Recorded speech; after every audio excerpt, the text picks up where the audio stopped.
Hi everyone. So in this video what I'd like to talk about is grafted polymers or polymer brushes, which I should say here. So really the subject that we're going to talk about is that of polymer brushes. And this is a subject that's near and dear to my heart because it's something that I've been interested in for at least 14, almost 15 years probably. So it's been quite a while. And I've learned a lot. There's a lot of interesting phenomena that I've run into, and I'm sure there are plenty more to discover. So to kind of set this up and remind you of where we've been and where we're going, remember that if I were to plot the size of a polymer chain on a double log scale, that I would observe a couple of regimes of behavior. And one of them is that I would observe that my polymer chain, its size will always scale as n to the 1/2 power as long as the number of monomers are beyond a certain limit. So these scaling relationships don't apply to small molecules, they apply to polymer chains with a large number of monomers. So this scaling will be 1/2 up until the point where we have the number of monomers equal to that of the number of monomers that would be in a thermal blob. And then past this limit, we have a couple of cases. We have one case, let me use the same colors. We have one case where the scaling becomes stronger. The scaling becomes something close to 3/5 with the number of monomers that we have. And this is the case of a good solvent.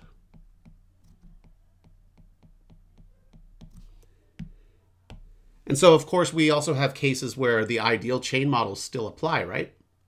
That being a polymer solution close to the theta point or at the theta point, and a polymer melt of identical chains. And so this scaling relationship can also continue for, let me just say, ideal conditions. And to be explicit, again, the scaling relationship here R still scales as n to the 1/2 power. And the final case that I could think about would be this case, where I have a poor solvent, and the monomers don't like the solvent very much, so there's an effective strong attraction between the monomers, and you get a scaling exponent of about 1/3 in this case. And so that's really useful. And it also tells us something. If we want to be able to dissolve a certain polymer, it means we're going to have to pay attention to its environment. We have to make sure that it's that interactions between the polymer and the solvent are favorable. And of course, we all know this, right? If we want to dissolve something, we have to pick a suitable solvent. So for example, if I was to look at polystyrene, nice prototypical polymer, then if I wanted to dissolve this, I have to put it in a suitable solvent, and a suitable solvent might be something like cyclohexane.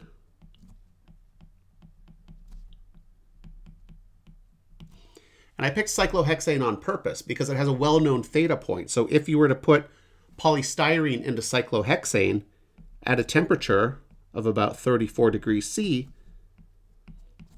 then you would have what we call a theta solvent. And the excluded volume would be 0, and ideal chain models would apply.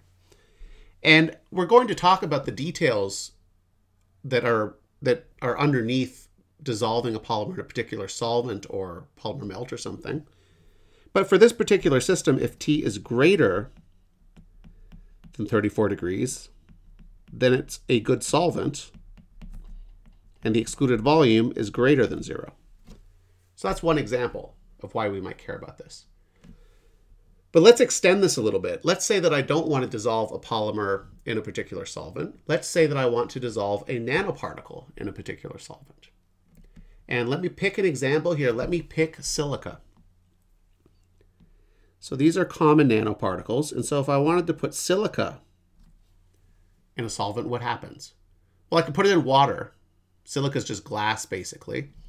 And what happens is on the surface, silica has all of these hydroxyl groups all the way around. So that's great if I want to put it in water. If I wanted to put this in cyclohexane,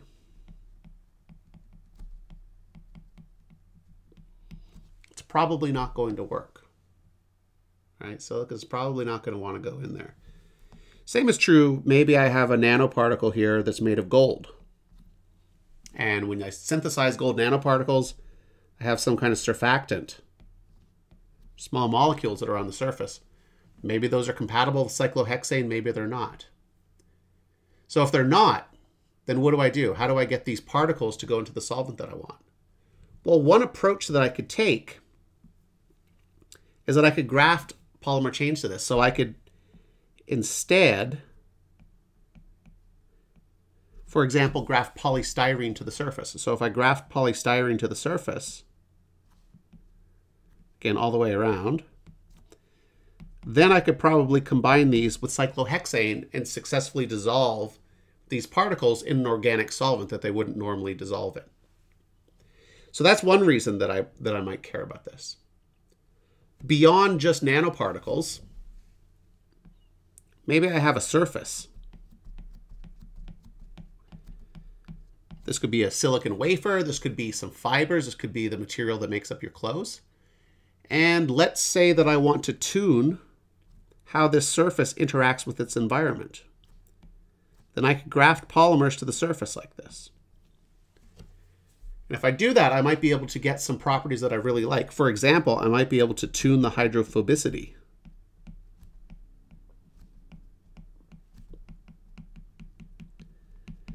Which is pretty similar to what I was doing before when I was trying to dissolve a nanoparticle in an organic solvent. So in this case, if I'm tuning the hydrophobicity, then it might mean that I'm making the surface really not like water. Well, that's kind of handy, because then if I do that, maybe I coat the fibers that make up this shirt. If I coat them and they're hydrophobic, if I spill coffee down the front of my shirt, like I usually do, then it's just going to beat up and wash off. So there's another reason I might want to graft polymers to a surface. Maybe I want to improve biocompatibility. Right? I could put a particular polymer on the surface. I'll give you an example of one. And I could improve the biocompatibility of something like a catheter. Right? Not so bad. So in all of these examples, I think it's clear that we need to be able to understand what polymer chains are like when they're grafted to a surface. So let's start by thinking about how we will characterize these polymer chains. And let's start with the planar case. So let's look at a planar surface. So here it is. I'm going to put polymer chains on this surface. So things that I need to know to characterize this system might be the degree of polymerization of those polymer chains. Pretty good one. I might need to know how many of them there are. So maybe I could think about the grafting density, which is basically the number of chains I have per nanometer squared, or chains per area. So grafting density. What else might be useful? As we're going to see, the curvature of the surface. So the curvature will become important. So let's limit ourselves to talking about spherical things. Well, if R, let's talk about spherical nanoparticles. The radius of my nanoparticle goes to infinity. In other words, if it gets really, really, really big, then the curvature, which we define as 1 over the radius of our particle, goes to 0. It's kind of like the Earth. The Earth has a really big radius. Locally, it looks flat to us. So a planar surface is going to be one with a curvature of 0. It could be a particle that has a really big radius relative to the size of the polymer chain. Okay, so let's restrict ourselves to curvature equals 0, and let's restrict ourselves to low grafting densities. So if we do that, there's not many chains.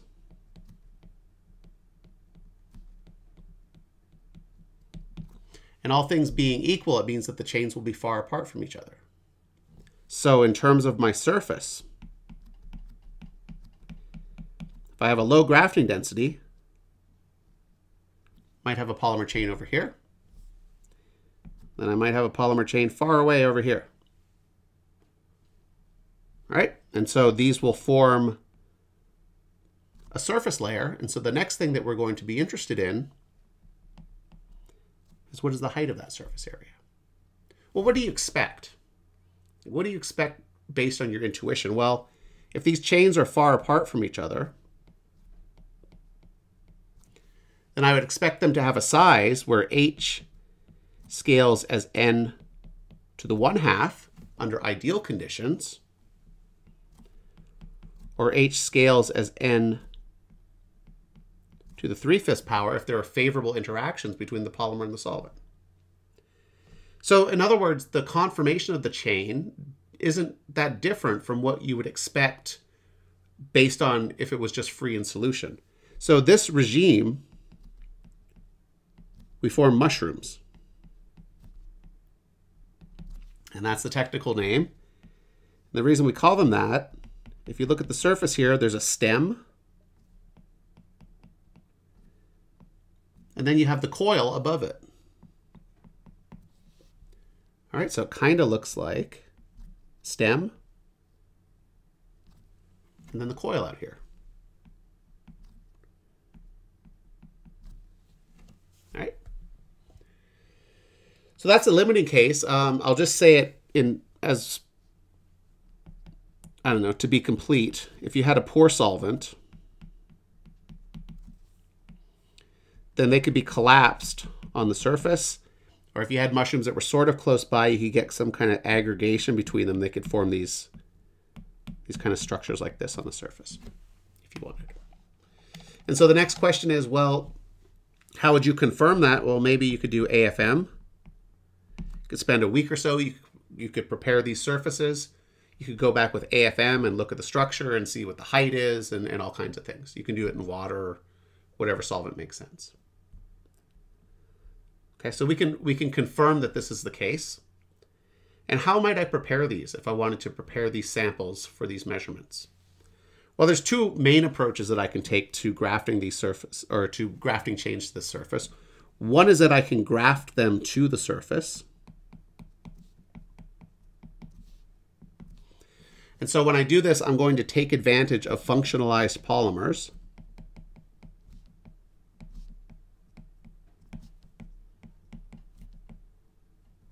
And react them with the surface. So one example, if I had gold, gold interacts favorably with sulfur. So if I combine gold with a thiol-terminated polymer, then I can form a gold-sulfur bond.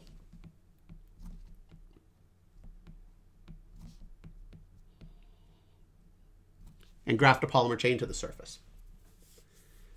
So as you can imagine, there's going to be pros and cons to any approach. The grafting 2 approach, some pros to it.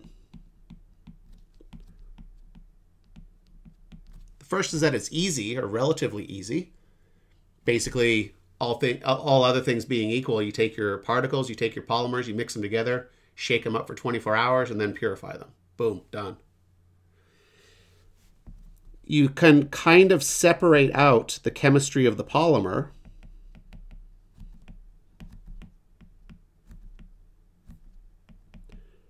from that of the nanoparticle. In other words, you can synthesize the nanoparticles under whatever conditions are favorable. You can synthesize the polymers under whatever conditions are favorable, and then you can bring them together. Or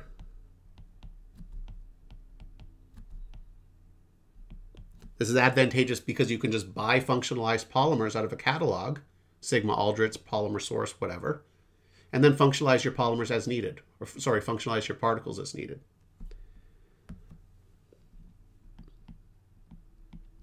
What are some cons? Well, the highest or the biggest drawback to this grafting 2 approach is that your grafting density will be low for high molecular weight polymers. And you can see that if you draw it out, because if you have a particle like this, let's say that I want to functionalize it. So I have all these small, short polymer chains on here. And then if I have another one out in solution and it needs to attach to the particle, well, how's that going to happen?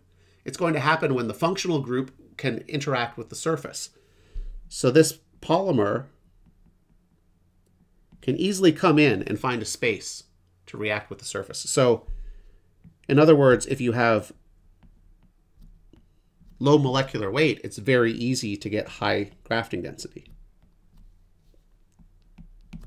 On the other hand, if you're trying to graft high molecular weight polymers to the surface,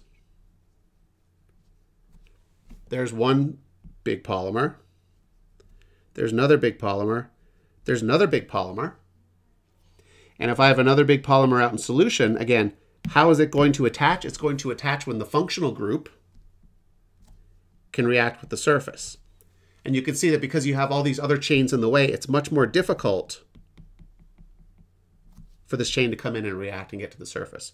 So this means that high degree of polymerization gives you low sigma. So what you have to do is, it's hard to change the molecular weight and keep your grafting density constant. It's doable, but it's much more difficult. So this is one of the biggest drawbacks to this approach. Other ways you can do it. Well, instead of grafting to,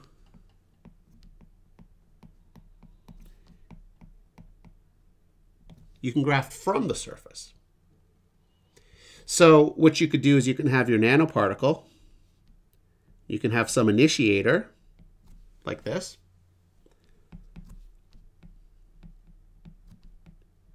You can add monomer. You could do ATRP, or in this case, it's called surface-initiated ATRP. And you can grow the polymer from the surface. And because you've got many initiators on the surface, you grow all of the chains from the surface. Another thing that you could do is you could have your particle like this. You can attach your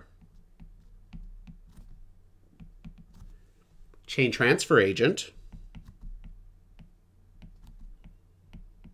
So this would be your ATRP initiator. This would be your chain transfer agent. And you could do raft. And you could grow polymers from the surface. Or we call this surface-initiated raft. So these are two approaches you can take. There's other ones. These are the primary ones. And so they have advantages.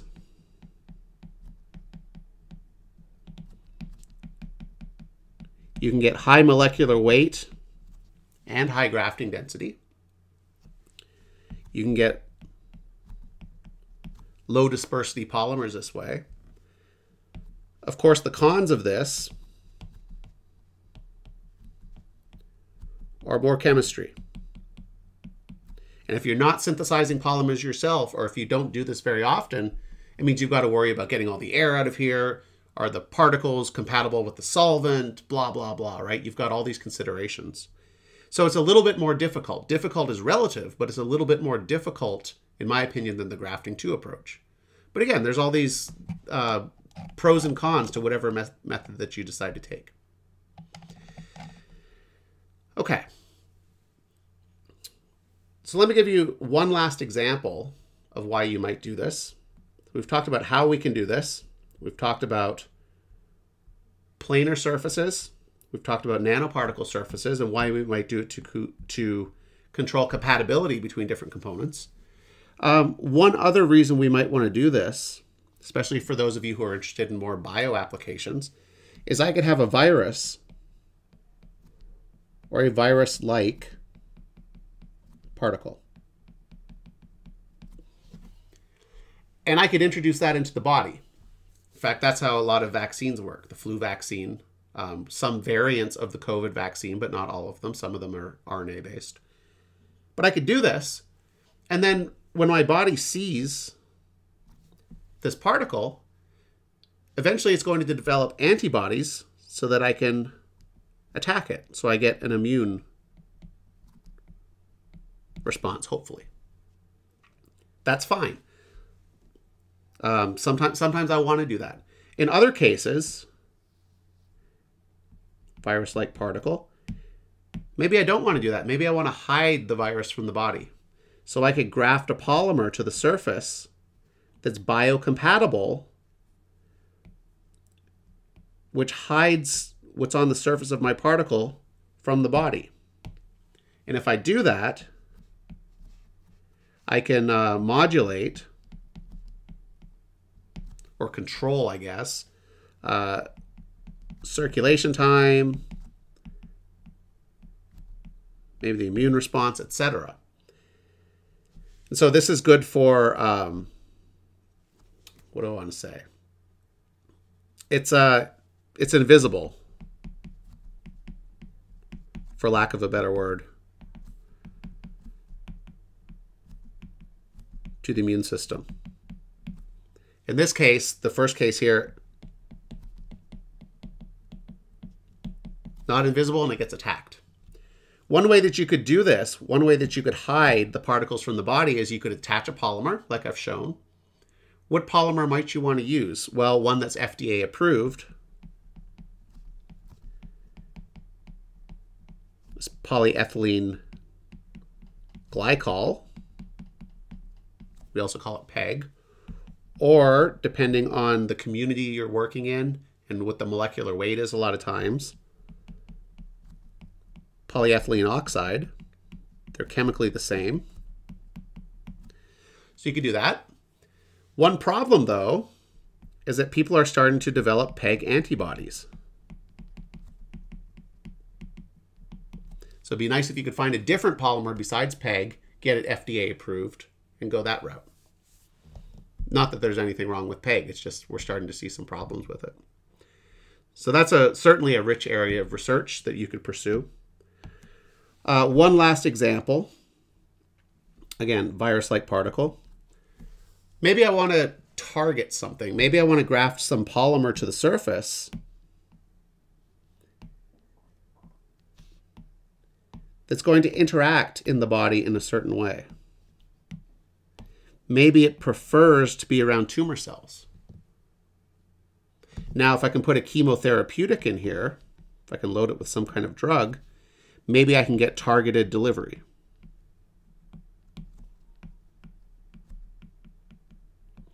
So that instead of having chemotherapeutics running through my entire body, maybe they get in my body and immediately go where a tumor is. You could potentially do this with grafted polymers. And so these are all the reasons that we care about these. So the question is, how do we describe them? Well, let's start with the planar brush.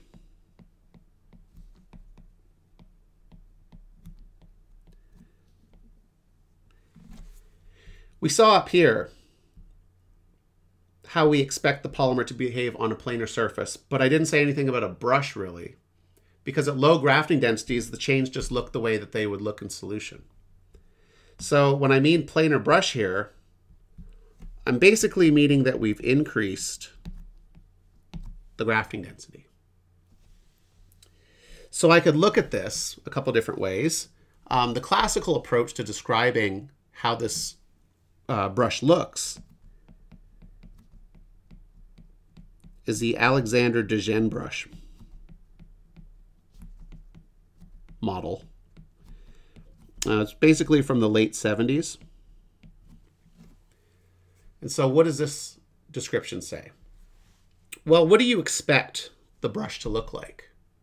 At high grafting densities, if the chains are close to each other, you expect them to be stretched like this. So you expect the chains are stretched and that they're close to each other. That would be reasonable, and you can see why we would call it a brush.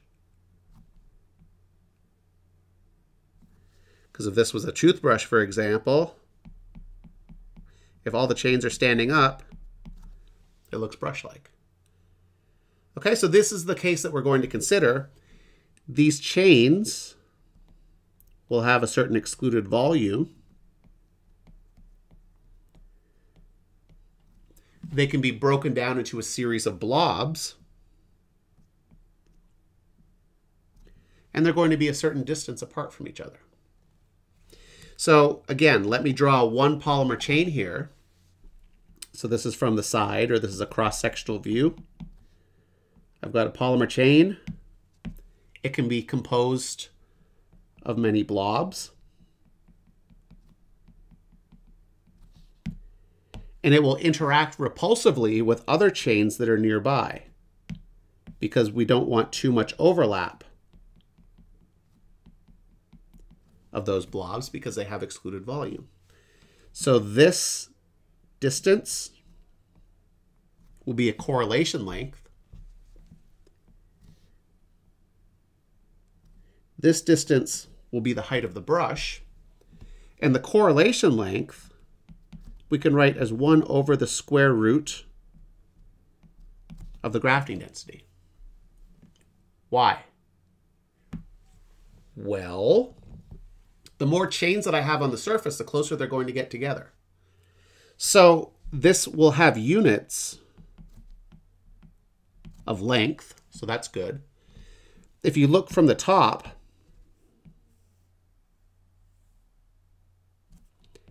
if these are where all of my chains are on the surface, then you can see that the distance between them would shrink as I add more and more chains to the surface. And so that gives me a length scale that kind of makes sense. So the blob size will be about that of the correlation length. So this is the starting point for the Alexander Dejean brush. So what else can we say? Well, each blob is going to have a size, and that size is the correlation length. So this is basically 1 over the square root of the grafting density. We could also assume what? Well, we could assume that the monomers inside of the blobs, because the polymer is self-similar, we can assume that this will behave the same as before. So the size of the blob will also be the Kuhn length times g, the number of monomers inside the blob, raised to the power nu, where nu is the Flory exponent. All right? So we can solve this for the number of monomers per blob. And this will be the size of the blob divided by the Kuhn length raised to the 1 over nu power. That works.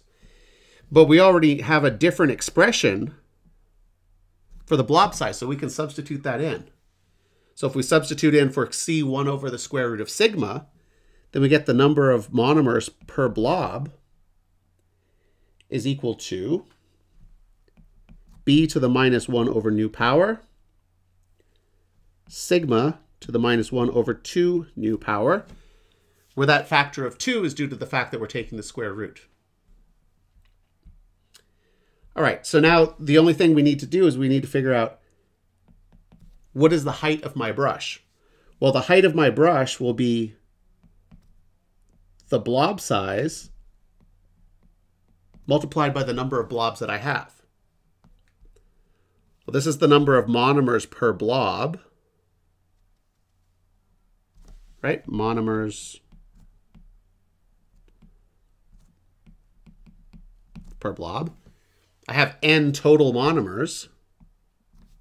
So the number of total monomers divided by the monomers per blob will give me the number of blobs. So n divided by g, just like before, is the number of blobs. Cool. So now we have it, right? The height of the brush will be the blob size times the number of blobs, which is n divided by g. And I can substitute in for all these things. We'll leave n in the numerator, so we have n. G in the denominator. So we've got, let me just make sure. G in the denominator gives us b to the 1 over nu sigma to the 1 over 2 nu in the numerator. This blob size will give us 1 over the square root of the grafting density in the denominator. So this gives me sigma to the 1/2 in the denominator. So the net result is that the height of the brush will be n. Actually, let me write it in a different order. Will be b to the 1 over nu sigma to the 1 minus nu over 2 nu times n. So not so bad, right? The take-home message from this is that the height scales as n. So if I have a certain brush height, if I increase the molecular weight by a factor of 2, then the height of my brush will increase by a factor of 2. So this model is telling us that in the Alexander de Gennes brush, the shape of my polymers is kind of like this. They stand straight up.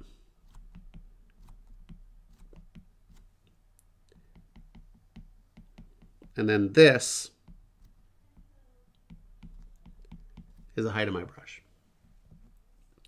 Now, schematically, we can already see if we were to plot the volume fraction of monomers, what that would look like.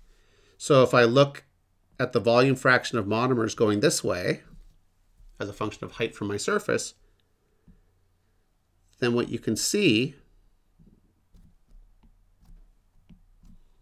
so this is the volume fraction of monomers, distance from the surface. You can see that there's some concentration as I march my way up.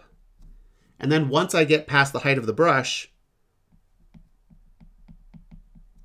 then there's no monomer out here. So in other words, the Alexander de Gennes brush looks like this. I have some density of monomers, or some volume fraction of monomers, up until I get to the height of my brush, and then nothing. So that's neither good nor bad. It's a good first approximation. It's reasonable. It makes sense to us. It makes sense based on our physical intuition. But it was pretty simplistic. And so you can go back and you can derive this in a more sophisticated way.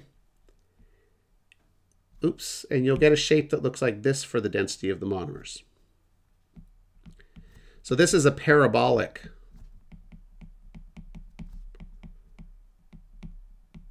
profile. It's analytical, comes from theory, and it assumes that you have strong stretching of your chains. And this again is the Alexander de Gennes brush. Okay, so that's what the math is telling us for the characteristics of the brush. If you go back and you do this in an even more sophisticated way, you'll find that the volume fraction actually looks kind of sort of like this. So this yellow is the result from field theory calculations. All right? So it looks similar to the parabolic profile, except that it decays away like this and doesn't just stop when it gets to the brush height. Let me change that color. Let's make that here. All right, so that's what we've got. Just like before, when we wanted to confirm experimentally that our theories are correct, we could go and put our brush in an AFM and take a look and see what the surface looks like. In this case, we could do an experiment and we could measure that volume fraction as a function of distance from the surface. We could do this with what techniques? Well, we could do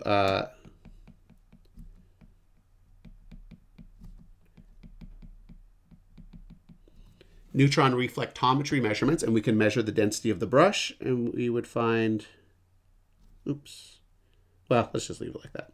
We would find it would kind of look like that. And so these two agree well with each other. So it works. We basically have a pretty good understanding of how these brushes look on a planar surface. Now I want to return to the way I started off this lecture, and that was talking about nanoparticles. So if my nanoparticle has a large radius, I should say if the radius of the nanoparticle is large, then again the curvature will approach 0. If I make my nanoparticle large enough, then to a certain polymer chain on the surface, it basically looks flat. So that's fine. If I have nanoparticles that were, for example, a micron in diameter, to the polymer chains, they essentially look like flat planar surfaces. And our understanding from this sort of approach works quite well. But let's go back to the question of a virus-like particle, just for an example. If I have a virus-like particle, or a virus, its size is going to be orders of magnitude smaller than that planar case. And here the curvature is not equal to 0. So something a little bit more complex is going to happen to the conformation of the polymer and the brush height and the volume fractions and things like that. It's going to be more complex than what we saw in the case of the planar brush. So where does this come from? Well, the first approach to this is due to Daoud and Cotton. So we call this the Daoud-Cotton model.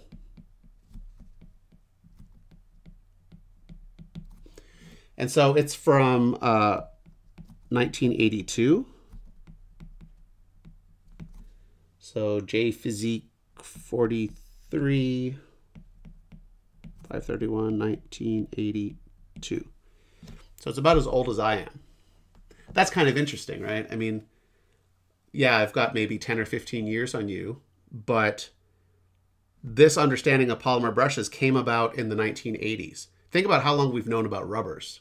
Okay, so in the grand scheme of things, this development for brushes is a relatively recent thing, even though it's 30 some odd years old.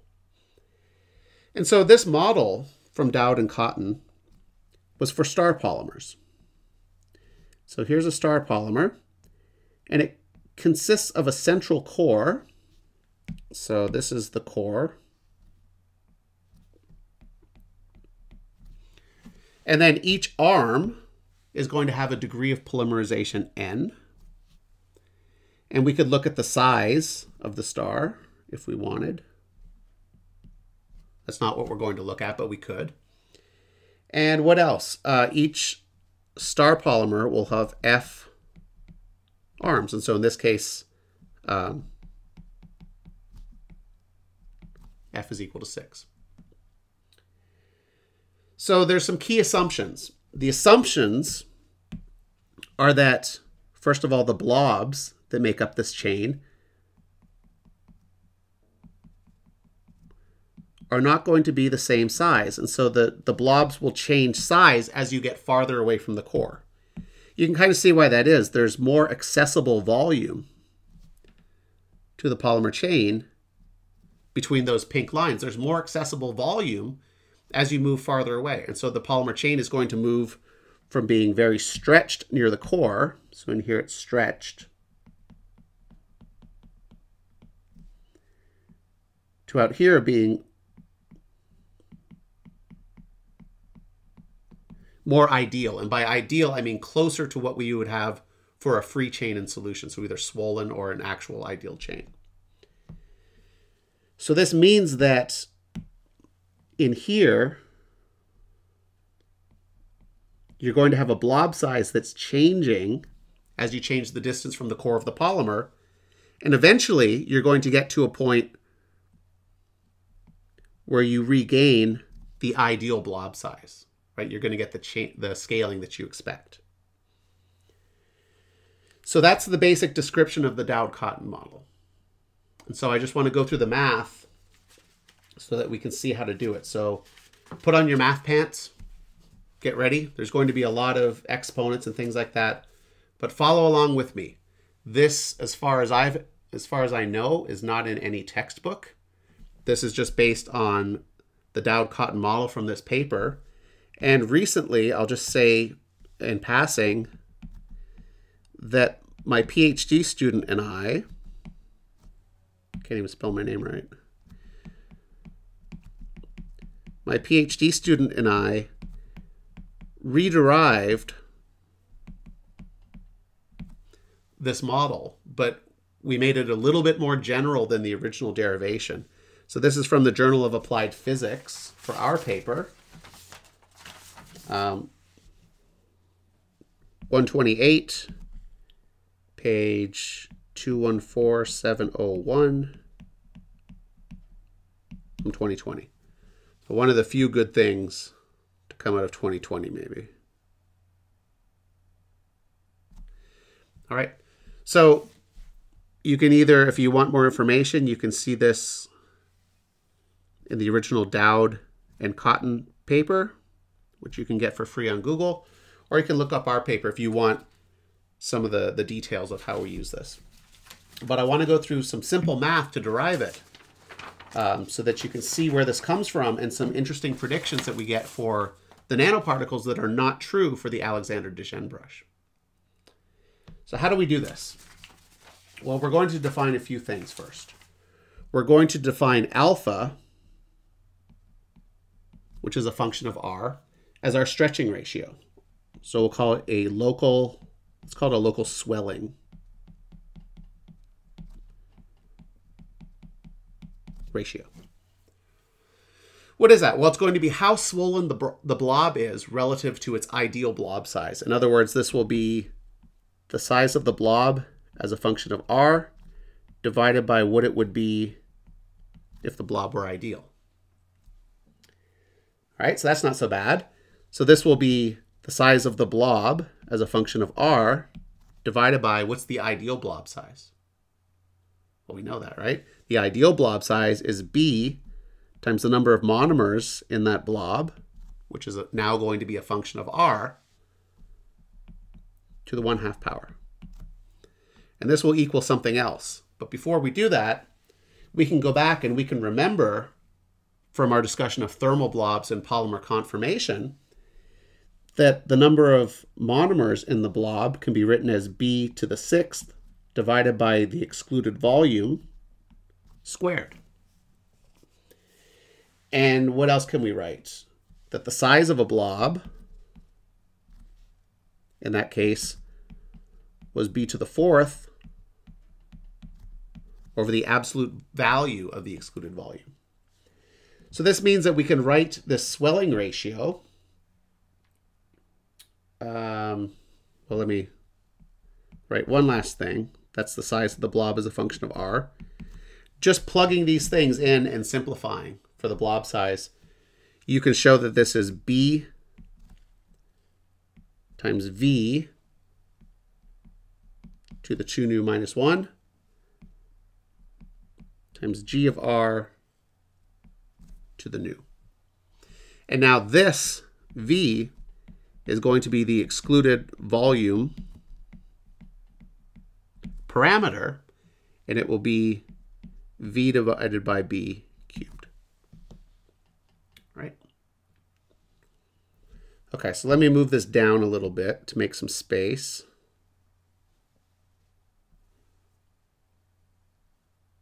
Put this here.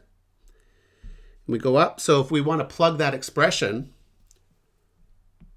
for the blob size into our local swelling ratio, then what we're going to find is that the local swelling ratio is equal to the excluded volume parameter to the 2 nu minus 1 times the number of monomers at whatever distance R we have to the 2 nu minus 1 divided by 2. Or, because we have this power in both of those exponents, we can take the root so that we could write alpha of R raised to the 1 over 2 nu minus 1 is going to be the excluded volume parameter times G of R to the 1/2 power. And notice that this doesn't quite really depend on the value of the Flory exponent that much. I mean, it does a little bit because it shows up in that exponent, but that's about it. So that's our swelling ratio. We're going to come back to our swelling ratio because we're going to use it to figure out some things about the structure of a brush. But that's the first piece that we need. The second piece that we need is we need the volume fraction as a function of R. So in this case,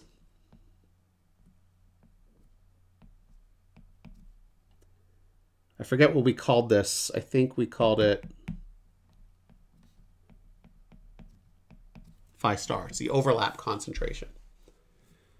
Well, the overlap concentration is what? It's the volume of monomers in its pervaded volume. So if this is my polymer chain, and that's its pervaded volume, I want to take the ratio of the actual volume of the chain to the volume of that size. So in terms of the notation we've been using here, this is going to be the number of monomers we have at a distance r times the volume of one monomer, which is b cubed, divided by the size of the blob at that distance cubed. That's the overlap concentration. So we can simplify a bit. Let's see. We could solve this local swelling ratio if we wanted, because if we want, let me see here, if we want the size of the blob, then we can get that in terms of the swelling ratio, right? It will be the swelling ratio times this value in the denominator. So we'll put that in. This overlap concentration will be the number of monomers at a distance r from the core, volume of the monomer. And then for the size of the blob cubed, we've got b times g of r to the 1/2 multiplied by alpha of r cubed. Or we can simplify. You can see that some things are going to cancel. This will cancel, that will cancel. Some things with these will cancel. Their exponents will rearrange a little bit. And what we'll end up with is the number of monomers at a distance r to the minus 1/2 power times alpha of r to the minus 3. So that's our overlap concentration.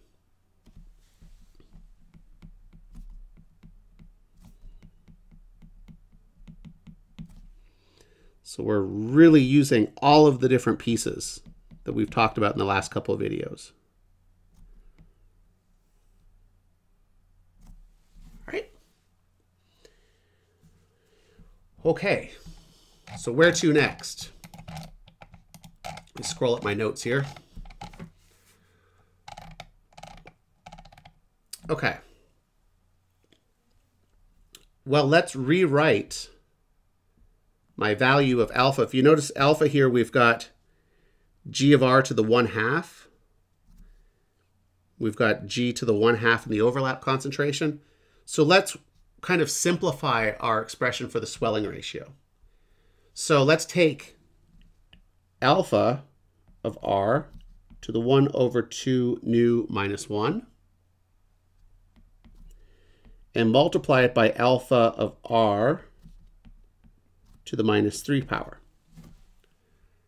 You can see from up here, alpha of r to the minus 3 power will be the overlap concentration times g of r to the 1/2 power. So we'll keep this on the left-hand side down here, and we'll keep that on the right-hand side. So this is going to give us the excluded volume parameter times g of r to the 1 power times the overlap concentration. So we've simplified our expression for alpha of r. In fact, if you want, you can combine these powers. Maybe I'll do that. If we combine these powers, I get alpha of r to this real mess, 2 times 2 minus 3 nu divided by 1 minus 2 nu is equal to V G of R times the overlap concentration.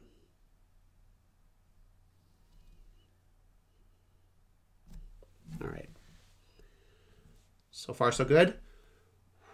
Take a breath. Everything's fine. There's a lot of exponents here, a lot of math.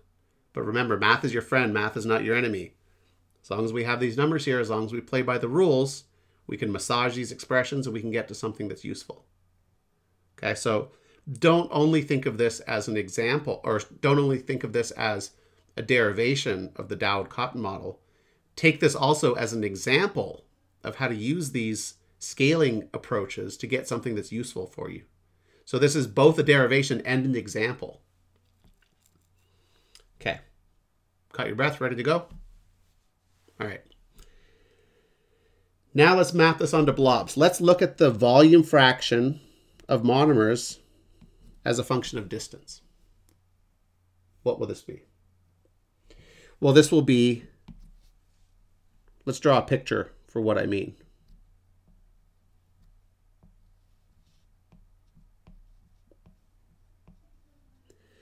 So if we go out a certain distance from the core,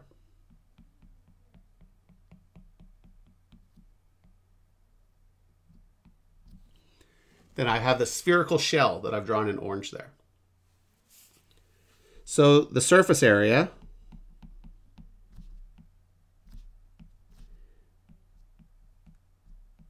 is basically r squared. And so the volume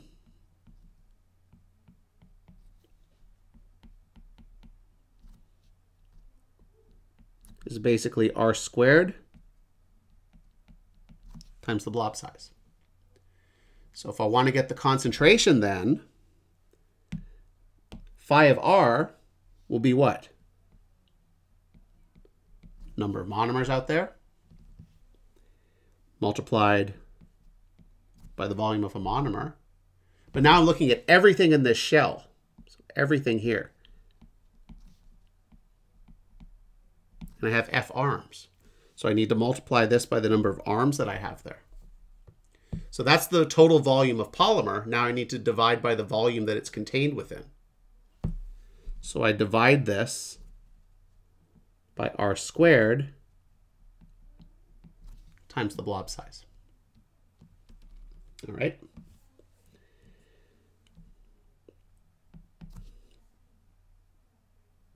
So I can rearrange this and solve for the blob size. So what I'm doing right now is I'm massaging these expressions to get into some nice final forms for the swelling ratio and the volume fraction as a function of distance, because these are the things that I'm going to use to figure out what the structure of my brush is. So if I do that, then what I end up with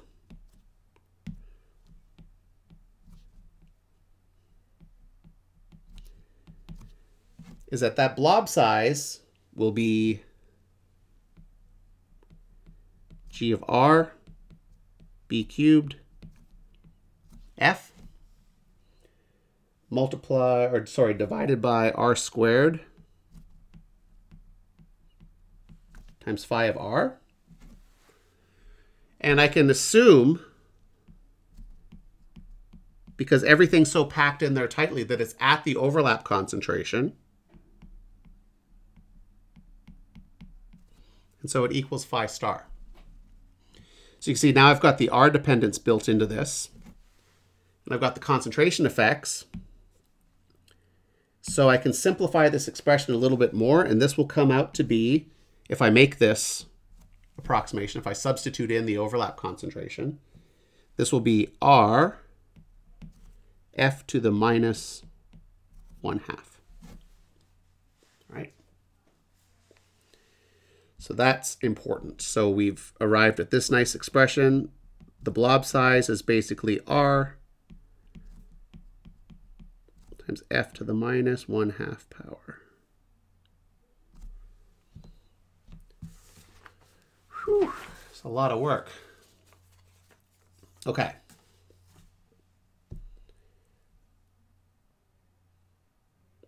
So now I have an expression here for the blob size. I have another expression up here for the blob size, if I can find it. Where did I put it?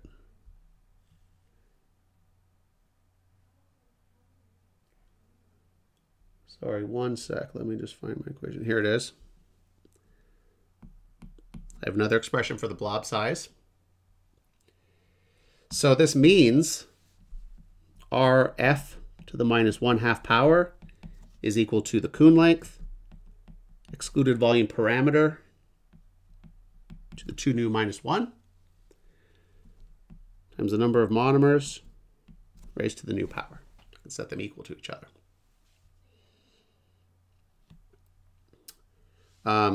And so I can solve for the number of monomers at a distance r in terms of all the stuff. Again, I'm iteratively going down and getting to simpler and simpler expressions. So this is going to be just solving up here. R to the 1 over nu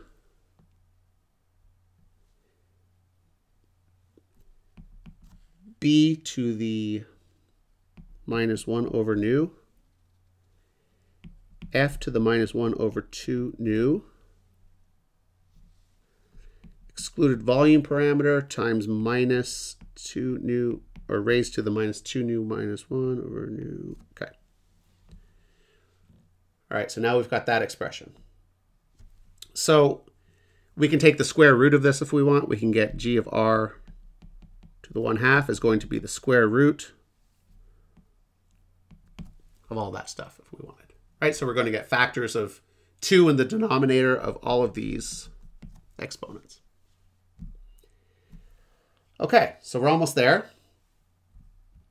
Let me write down the important expressions that we're at here, or that we have here.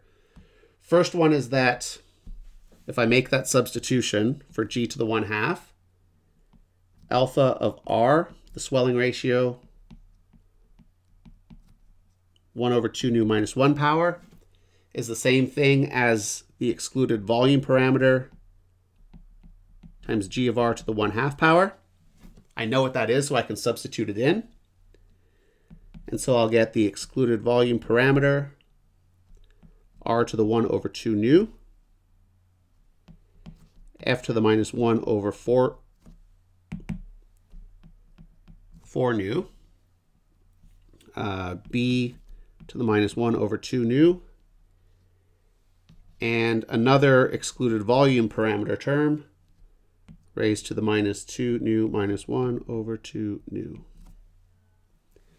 Okay, so I can combine things. I can start to look at combining things of like power, and so this will be equal to r divided by b to the 2 nu minus 1 over 2 nu. Sorry, not yet. This is still 1 over 2 nu. F to the minus 1 over 4 nu. V to the 1 over 2 nu. And then we'll take this root of it. So I'm going to give you the final expression for this.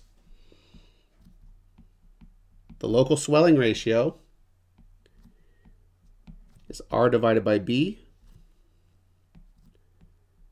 2 nu minus 1, now over 2 nu. The number of arms on the polymer, 2 nu minus 1 over 4 nu. Excluded volume parameter, not the excluded volume, 2 nu minus 1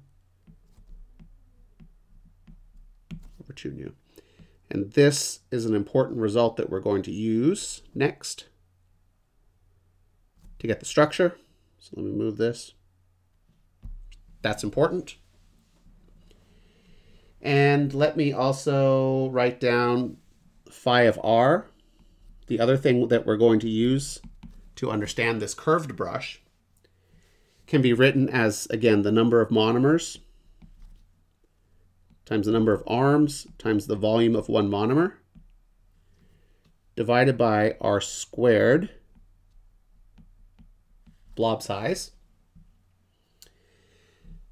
Okay, so I have all the expressions. I know what the blob size is. So if I substitute in for this, I'm going to get R divided by B to the 1 minus 3 nu over nu power, excluded volume parameter to the minus 2 nu minus 1 over nu power, and the number of arms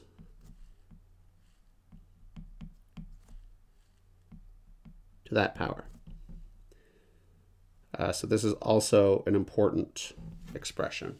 Let me space it out here. Let's maybe not do that.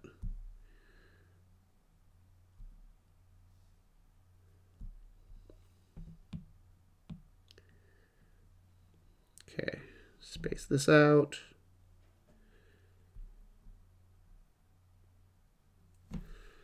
Make it bigger.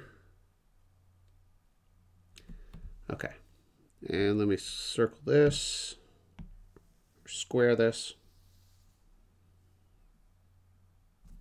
All right. So a lot of math, a lot of expressions here. Let's do a couple things after I clean this up. Let's remind ourselves what we did, why we put all this work in. This is alpha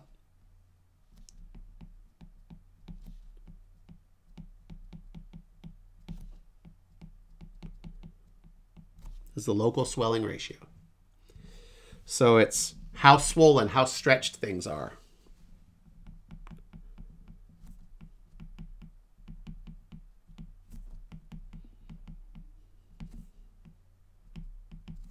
All right, so we got that. Phi of R is the concentration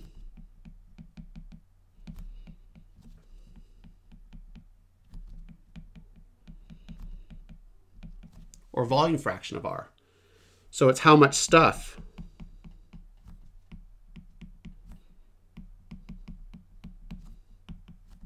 is there at a distance R.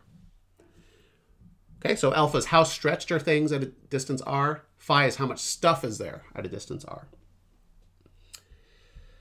So we can use our intuition a little bit. Again, so let's plot as a function of R the volume fraction or the concentration. So we're going to expect that even if you just draw this picture, things will be really stretched close in to the core of the polymer. And then because the accessible volume is increasing as you move away from the core, eventually you're going to get more random conformations. So what we can do here is we can assume that up to a certain distance, we'll call this RC, that the concentration of monomers is about constant. In terms of a graph, this means that the concentration of monomers will be constant until we get to RC. All right, so that's good. What's the next thing? Well, if R is greater than RC, then the chains are, their concentration is going to start changing, but there's going to be so much monomer in there that the excluded volume will be zero. In other words, you'll have ideal conformations. And now in terms of the density, then what you're going to have then is a decay in the density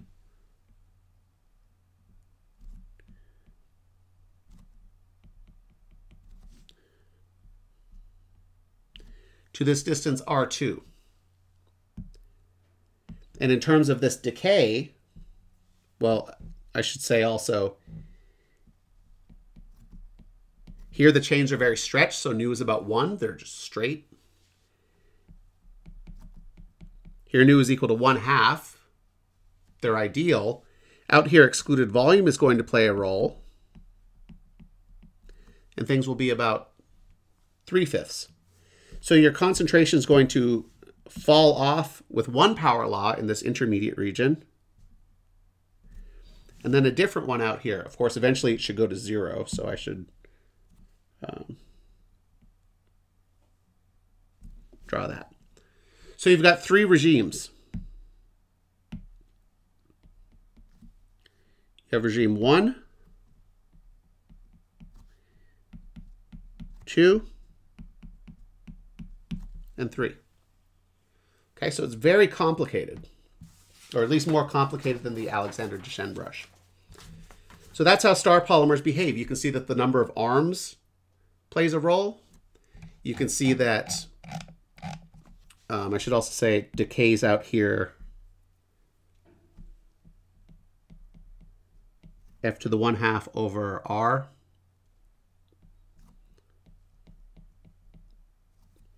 And then out here, phi of R decays as F to the 2/3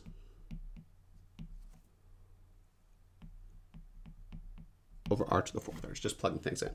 But you can see that the volume fraction decays differently in these different regions. It depends on the number of arms of the star polymer. So it depends on all these characteristics that we expect. So in terms of the physical picture,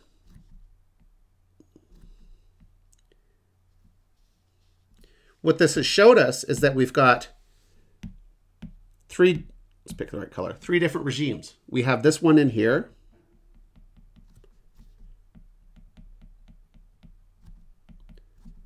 where the chains are strongly stretched. Then we have the intermediate one, so this distance, let me draw it in this color. The distance to here is RC. And then past that, we have these other regions where they're ideal. And so this distance is R2. And then way out here,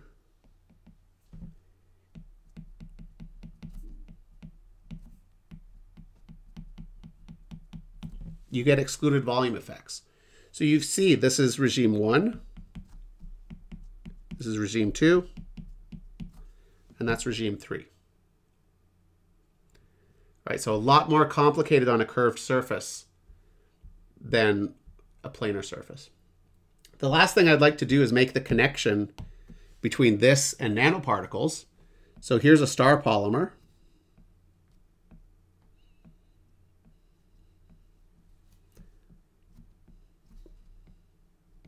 If we were to look at the differences between a star polymer and a nanoparticle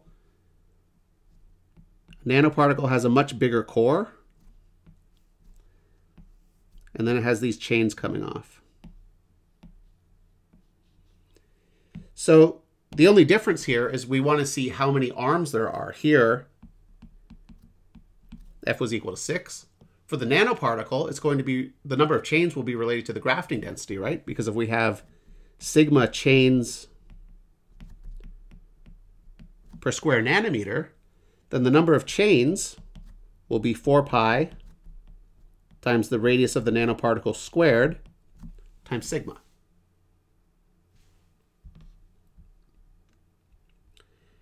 Okay, so let's look at that. Let's look at where this, or how to think about nanoparticles in terms of this theory. The first thing that we can do is we want to see what is RC.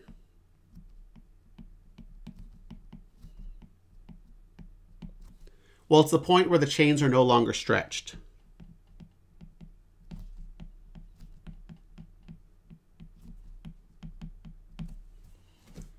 If they're no longer stretched, then the blob size is equal to the equilibrium blob size, which means that alpha, the local swelling ratio, is equal to 1. So we can set alpha equal to 1 and solve. if we do that, then alpha of RC is equal to 1, and that is equal to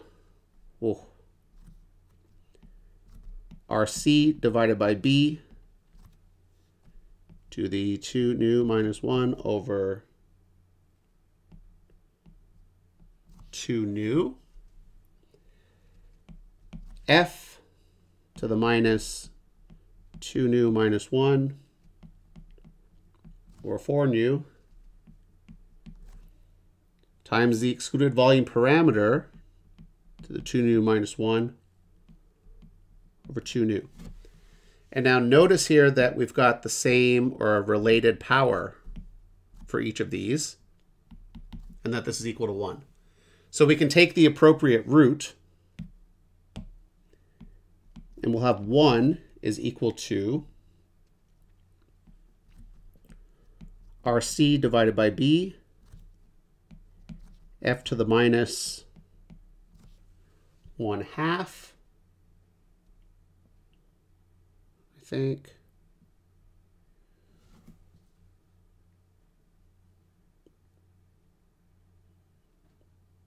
Let me get my notes right. Well, let me.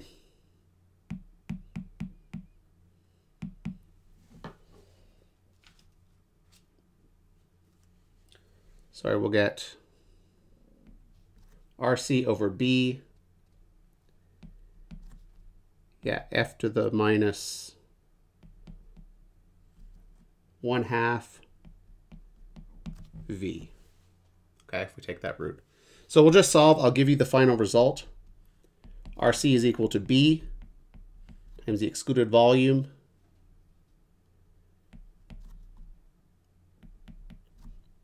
to the minus 1 times F to the 1/2. So if we make the substitution for the grafting density, RC will be B square root of 4 pi R nanoparticle squared sigma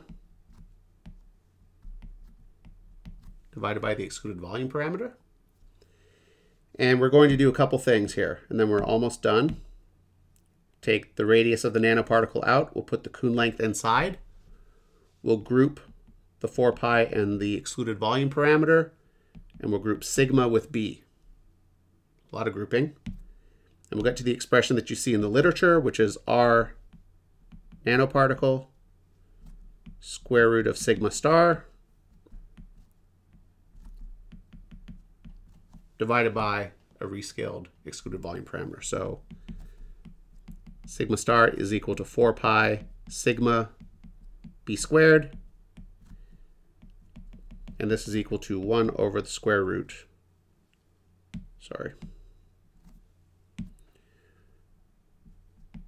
sigma B squared, and this is 1 over the square root of 4 pi. A lot of stuff, right? Let's bring it on home. Stretched, if R less than RC. Polymer stretched, if R is greater than RC. Unstretched. So this implies for our nanoparticle that the chain is going to be very stretched and then transition to a more random conformation farther away. This distance will be RC. The volume fraction of monomer will be constant.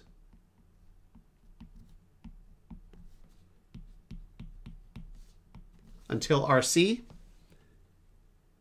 and then it will fall off. And so in nanoparticle speak, we call this inner part a concentrated polymer brush, and this outer part a semi-dilute polymer brush. Okay, so that's it for now.